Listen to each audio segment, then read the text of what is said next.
Good evening, and welcome to CITI Media Reporter. I'm Howard Hominoff, and thank you for joining us. This is our first on-location shot here for Media Reporter, and we're very happy to have Sree, who is the Chief Digital Officer at the Metropolitan Museum of Art here in New York. Sree, thank you so much for joining us. Delighted to be here, and thank you for coming out to the Metropolitan Museum. Well, it's terrific. And we're in New York, and sometimes as a New Yorker, you get this is the center of the universe, perspective. But really, the Met for New Yorkers and for people all over the world is such a special place. Talk about why is the Met, in a world of so many museums and so many things going on in New York, why does the Met sort of seem so important? Well, I just saw something that was really scary. It said a fact that said that there are more museums in America than there are Starbucks. So that sounds scary, right? You may have just made news, Yeah, actually. exactly. I don't know if people would realize that. I couldn't believe it because there's a Starbucks everywhere you turn in New York. Right. So people always ask me what's special about the Met, and when in fact there are as many, even if they're not as many as Starbucks, there are certainly so many. So many museums. There are several things that make us special. The first is that we are the world's largest encyclopedic museum, which means that it's the only museum that is this large that also covers the entire scope of human creativity, 5,000 years of human creativity from every culture in the world. So there are obviously fantastic museums like the Louvre, which is beautiful but doesn't have Asian art. Or you look at the British Museum, which is, again, wonderful, but doesn't have contemporary art. So like that, you can find every museum has something that might be missing. And we have every part of human history represented here, human creativity represented here. We are also New York's largest tourist attraction, and that's a very competitive landscape. So everything from the Empire State Building, the Statue of Liberty, to the new things like the High Line. This is where a city that has so many great things also gets the High Line. And I encourage everybody to go and check that out. But the Met continues to have a wonderful in-person presence. Tourists from around the world come here. We have 6.2 million people who come to the Met every year. And we have about 40 million people who are touched by the Met online. And our goal is to make the Met connect the kind of the physical and the digital, the in-person and the online. A couple of other things to keep in mind. The Met has about 2 million square feet of space, making it the largest museum building in the world. The Louvre, again, has much bigger grounds, but the Met has about 100,000 square feet more than the Louvre. Are they engaged in a building competition to try to beat you out or anything? No, okay. no. The Louvre is so wonderful that we're not in competition. In fact, this is one of the funny things that happened. I was speaking at a conference, and you know how they have the speaker lineups on a brochure, and my son was looking over my shoulder, and he saw a picture of me and Glenn Lowry, who is the head of the Museum of Modern Art, MoMA, another wonderful museum here in New York. And he said, "Hey, isn't that your biggest enemy?" And he's an 11-year-old kid. He didn't know any better. And I said, no.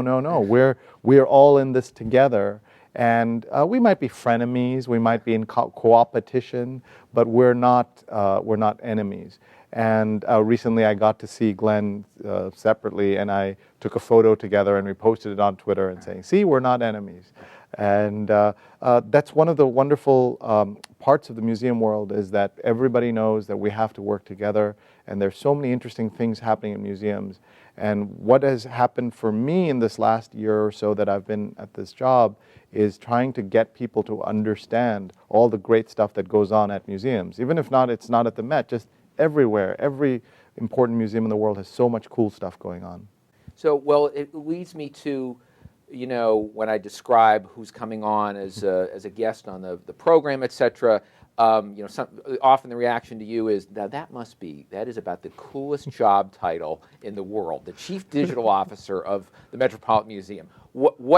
Talk a little bit about what your particular mission is here, and sort of how you spend your time and what the digital media focus of the museum is. Well, thank you. That's very kind. As you know, any job that other people think is cool often has aspects that are not as cool. But I've yet to find that part of my job. My job, really, as I look at it, is to help the Met in everything it does that's forward-facing, that's public-facing. And there is a CTO and a CDO. The CTO, the Chief Technology Officer of the Met, Jeff Spar, is a fantastic colleague. We work together. We're kind of in meetings every week, multiple times a week. And what we do is he takes care of the infrastructure, the networking, the computers, the devices, the security, all of that for our technology. And then I look at the forward-facing part, the audience-facing part. So everything from email to web, so email, the content part, he runs the systems, but we look at the content. We send out millions of email messages a year. We have a social media team that we doubled to 2 people. We have a video team that produces very sophisticated documentaries, but we also do 2-minute little clips. We shoot things with iPhone to multiple camera shoots. We have a team that does the traditional technology in museums, audio guides, and we can talk about that if you like. It's still a big business. We also look at what's called the collections information, which takes care of the materials, information about the material we've collected.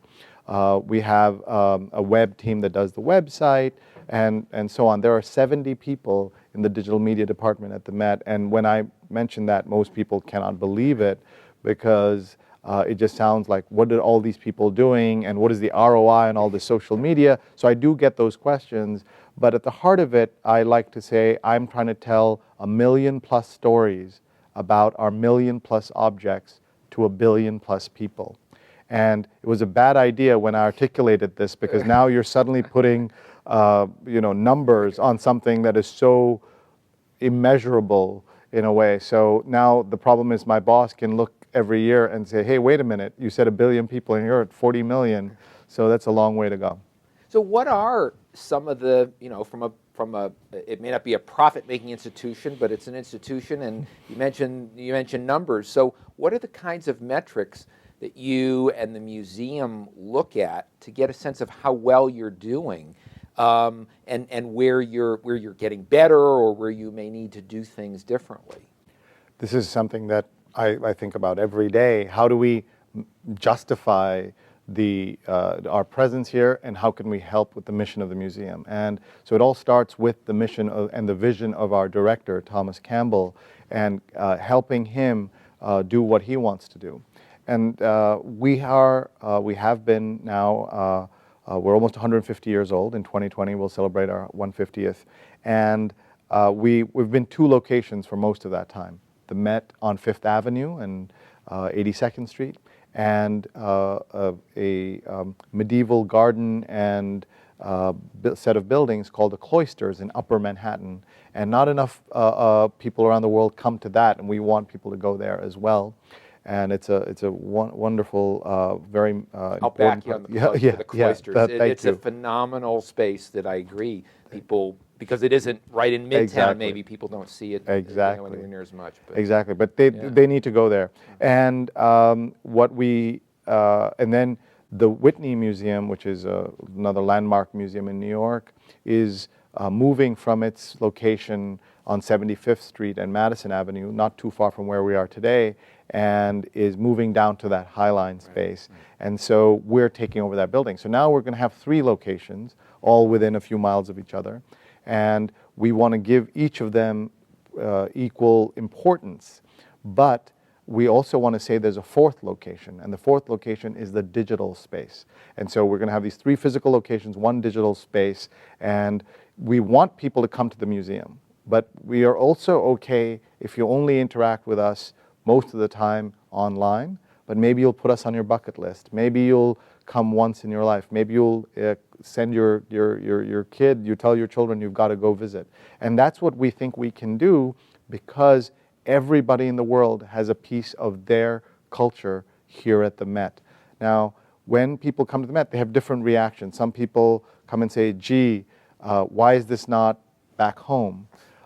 In some cases, they see it. And then then the other day, a group of Syrian journalists came to visit me, and they said, where's our Syrian, you said you have everything, do you have Syrian collection? And I said, we do.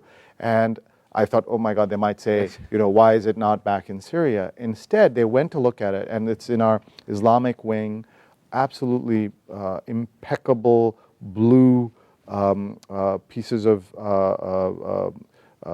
like I was going to say pieces of china, but they're like pots and pottery and glazed materials.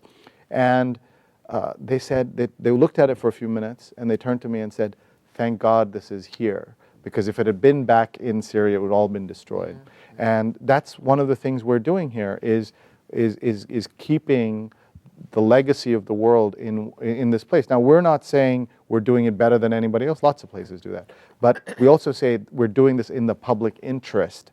So, for example, you look at these public auctions, or you see these art auctions that happen from time to time, and recently there was another one. And prices of these paintings, you'll see an artist selling for $100 million. And it'll go into a private collection, never to be seen again until it's then on the gavel 20 years from now. But when you come to the Met, you can see all of those kinds of artists here every day on display. And that's one of the things that we want to get, make people excited about that. So what's really hard about your job, or what are the biggest obstacles to try to move the ball forward? I think the biggest obstacle is that there's too much exciting stuff going on here. I'll give you an example. We have 45 special exhibitions a year. Most museums will have between 3 and 5 or 3 and 10. And that means there's too much to call attention to. If I want to tell stories about things, then you have to have room to tell those stories. So the special exhibitions are not, I mean, they're not a problem. It's wonderful that you have all this, but how do you get attention to all of those things? I will walk with my friends through our Arms and Armor galleries. Our Arms and Armor department would be one of the largest arms museums in the world if it weren't inside the Met. And then, it would just not, our musical instruments, the same thing like that. We can go on with how many of these departments. And when you walk by, you won't even notice that we have a pair of handmade spurs by Paul Revere. And you just walk by them. You don't, and so I stop and I look, and no one who's ever walked with me has noticed them, because there's so much other great stuff. And, it's right near, right near that is the armor that Henry VIII wore. And you can tell he's, little on the heavy side. But next to it is an armor that he wore a few years earlier when he was a skinnier guy, because he had problems with his health, and that's how he put on all that weight. But all of that you wouldn't notice. You'll be so struck by the traditional Henry VIII vision or image, so that you'll look at that and you won't even notice there's this other armor. So how do we tell those stories? How do we, in another museum, those handmade spurs by Paul Revere would be on a pedestal and would be highlighted, and we just don't have the bandwidth because there's so much great stuff. Another example, we have the largest Van Gogh collection this side of the Atlantic, and that's 17 paintings, and all 17 are together for the first time in a dozen years. And if you walk up to the building, there's no sign of that. If you walk into the main info desk and ask them what to see, they're going to show you 45 other wonderful things. They're not going to even think of this because this is in our permanent collection. And 16 are together and one is in another gallery. And if you happen to just walk by that gallery and you see, oh, it's cute, the Met has one Van Gogh. There's no sign that says 16 brothers upstairs, go see them. And that's sort of what, so when we're in the Van Gogh galleries, I will watch people. And, there's this thing we call the museum mosey, where they're kind of just walking and they got kind of glazed eyes, and some things they get their attention. So I'll pull somebody aside and say, look, 17 Van Goghs all together, it's so exciting. And they'll say, oh my God. And then they'll start taking selfies and just going crazy. One guy called his mother in front of me saying, Mom, you've got to come see this. Now, we can't do this for everybody, right? 6 million people, we can't have Tom Campbell or me or anyone else stand there and say, look at this. But in another museum, there would have been a sign outside say 17 Van Goghs, come inside. That's the biggest challenge. But what a fun challenge to have. Other museums that have a single masterpiece of disproportionate fame, the Mona Lisa at the Louvre, Starry Night at MoMA, things like that, they have an advantage because you just have to show that one thing and people will come. We don't have that one thing. We have many things, but no single thing is as famous as everything as those two, though Washington crossing the Delaware is pretty close. But how do we do that? So I think it's an opportunity as well as a challenge, and we're up for that challenge. So I'm going to introduce a new segment to the program this evening, which is show and tell. So anybody who has been watching may have noticed this interesting sculpture here in front of us. So tell me what this is and why it has a particularly interesting story. So this is, I don't know how it looks on screen because it may not be as clear, but this is basically a 3D printed version of one of our works of art. And what I like about it is it's a way for us to kind of talk about the world of art in a new way. And I'm just going to look at our, we have an app that we developed, and maybe we should talk about the world of mobile, but this is still interesting. So this is printed in as part of our media lab, where we're trying to think about the future of connecting with audiences and things like that. And so this is Marcius. So I'm just reading from this. I'm not an art person, so I'm learning every day. I thought you just knew all of this stuff off the top of your head, but exactly. Okay. So Marcius by Balthazar Permoser, and I'm sure I'm doing a bad job on pronouncing it. By the way, someone in this museum might be very upset with no, exactly. What I tell people when I take them on a tour is this is the amateur tour. We have 200 professional tours a month, a week. I mean, so come see them. Don't listen to me. But this is the sculpture of Marcius, a satyr, a half man, half goat, shows his face contorted with agony, as you can see. In the Greek myth, the god Apollo flays him alive for daring to challenge him in a musical contest. And that's what you look like when you're being flayed alive. No one should ever have that experience. No, not a good day. In fact, the folks at BuzzFeed came by and we gave them a tour and they did a piece, 23 statues having a worse Monday than you. And so they were able to capture. And how was the buzz on that? Did you see? What kind of a reaction did that get? Well, people love that kind of thing, right? Our challenge is that we want people to understand and appreciate the art and to use our authority and credibility without dumbing it down, but at the same time be more accessible. And I think universities have done a great job of that, and museums can have a long way to go in making that possible. But anyway, the other part of this is kind of interesting technology. We are doing this to see how these get better and look better. And in the year that I've been here, the quality of this kind of production has become faster, cheaper, and more realistic. And there are lots of applications. You can imagine that a blind person who is not able to see our statue, we can hand this to them and they can feel it. Though it also turns out a lot of sighted people want to grab it and kind of touch it because you want to touch, and that's one of the things that we don't do here. But by the way, just for blind people, we have a touch tour for not just this, I mean actual objects that they're allowed to touch. So we're looking to make all of this more accessible. I mentioned our app. One of the things that we did is pull together this app, and we want it to be a little different from traditional museum apps. Most apps try to be a museum in your pocket where they put everything inside. Instead, we want you to use it for 3 minutes and put it away, or 2 minutes and put it away. And we built it on 3 principles. It should be simple, useful, and delightful. And we're not trying to be everything in this one app. One of the models I use for this kind of technology is the Dark Sky app, which I recommend to everyone. It is, in a world of thousands of apps, what it does, thousands of weather apps, what it does is it tells you if it's going to rain where you're standing in the next hour. So that kind of practical, simple applications is useful. So, but people ask me, what's the hardest thing I've done this year? It wasn't making the app, it wasn't any of the other projects, but getting the Met's permission to put these buttons that we have on George Washington's face.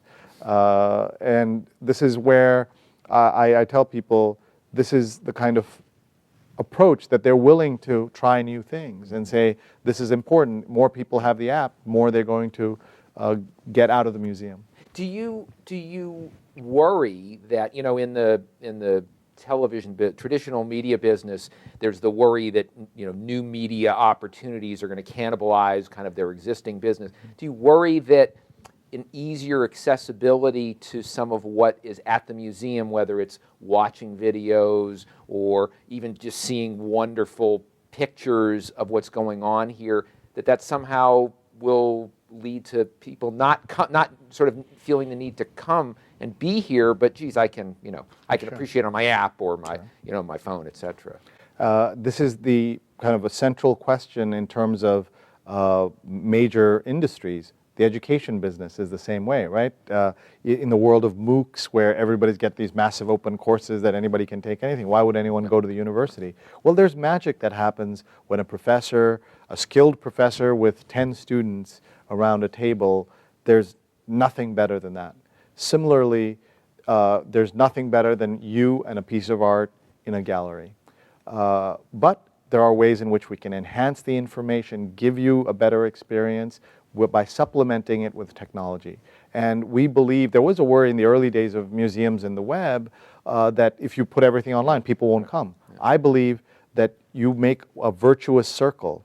You make the online experience so wonderful that people say, oh my God, I gotta go see it in person.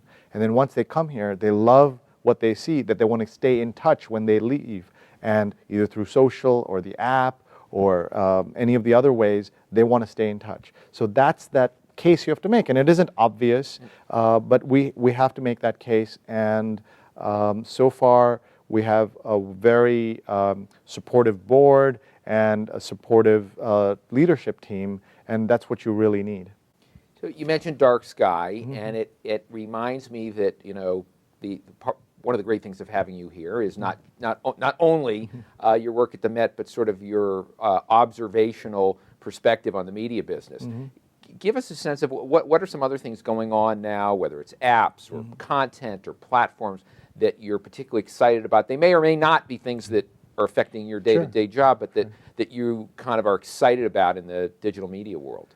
I taught for 4 years an entrepreneurship class with Kenneth Lehrer, who was the co-founder of the Huffington Post. And he said so many things in those 4 years that resonate with me every day as I think about not just my work at the Met, but the media landscape today. And among the things he talked about is that the most important things that will shape the media landscape, and this is now 4 or 5 years ago, he was saying it's social, mobile, local, and video. Social, mobile, local, and video. And if you take each of those things, he's been absolutely right. So social media is the way in which you get the word out about what you're doing. You engage people in the conversation. You talk about mobile. We have people with titles like senior mobile producer, but we don't have senior desktop producer. That'll all morph into one thing. One of our things we want to do with our website is to make it responsive. And how you tell a website is responsive is when you pull out your phone, do you have to pinch and zoom? If you pinch and zoom, it is not a responsive website. Every website in the world has to be responsive in the short term. And so we're working on a big project to do that. We know we have hundreds of thousands of pages, so it's not that easy. Mobile, Eric Schmidt of Google was here a few years ago, 5 years ago, talking to our boss, Tom Campbell, about the future. And he pulled out and said, this phone is going to be the most important part of your museum. And he and my boss now talks about this, that he couldn't understand why a phone, which is an elitist thing, would be what would drive the future of the museum. When in fact now, as Tom has demonstrated in his daily support and his very active participation in Instagram, and we can talk about that. He's by the way Thomas P. Campbell on Instagram. Is that something like 90% of our visitors have a phone. Not all have smartphones, but that's where it's going. Where we've seen 40% of YouTube views are now on mobile. So even this idea of the mobile as a second screen is going to likely be flipped to the other way. So social and mobile. Having had the opportunity to build this app with my team and a company out in Portland called Instrument on the app, I have learned so much more about mobile since then. Another thing you can think of is video, and we've talked about, and Howard, you and I know that we've been talking about video is going to be the big thing online for a long time, and it just hasn't been the case, but now we're there. And then finally, local.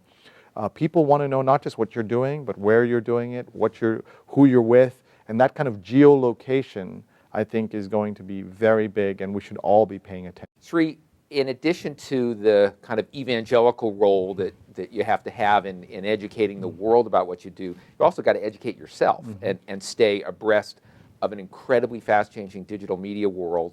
And for students and others in the academic world, I know are part of our audience, what is it that you look to educate yourself on a day-to-day basis about keeping abreast of the latest developments? Well, start by being on your mailing list. So that's a good way to learn what's going on. So I'd recommend everybody do that. But also reading a lot. And in a time when we don't have a lot of space in your life for this stuff, that's why being on Twitter is a good way to figure out the things that are important that you want to listen to. If anyone ever says to me Twitter is useless or is a waste of time, I say you're not listening to the right people. So I also tell people you should be reading things like Mashable. I read it 3 times a day. Maybe you read it twice a week, but you have to find some kind of way to get new ideas. But also tell your friends to point out good new things that you should know about. I also, every time I have a lunch meeting or I meet someone new, I say, what's on your phone that I should know? What's an app that you're playing with that I should know about today? And that's how I learn. And we'll never stop learning. And what do you also learn from your kids? I know you have young children. Are they beginning to do things that educate you about media? Sure. They showed me an app called the Show Me, which is a wonderful way to teach someone anything, because what you can do is you can bring in photography or video, or it's kind of a whiteboard, but a sophisticated whiteboard that then you can share with your team. So I've used that. They showed it to me. They learned about it in school, and then I've used it with other people. It just works so simply and wonderfully. Well, I'd like to thank my guest, Sree Srinivasan, for being here this evening, and thank you for joining us on CITI Media Reporter. I'm Howard Homanoff. Good night.